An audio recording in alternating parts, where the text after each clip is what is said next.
Welcome back to Brain Beats. Let's take a moment to ponder a wild but oddly fascinating question. What happens if humans aren't the dominant species on Earth anymore? According to some scientists, one possible contender is the octopus. Yes, the clever, curious, eight-armed marine marvel.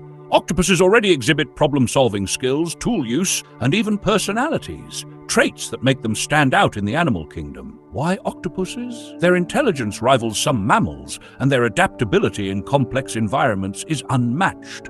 Imagine a future where they evolve even further, potentially moving from water to land as environmental conditions change. It's far-fetched, but stranger things have happened in Earth's history. Of course, there are other possibilities too. Birds, rats, or even highly adaptable insects like ants could rise to prominence. After all, nature has proven time and again that it favors the clever and resourceful. While it's fun to speculate, the idea reminds us of our responsibility to care for the planet. If we want to remain stewards of Earth, it's on us to balance progress with preservation. Stay curious, stay inspired, and keep exploring with Brain Beats.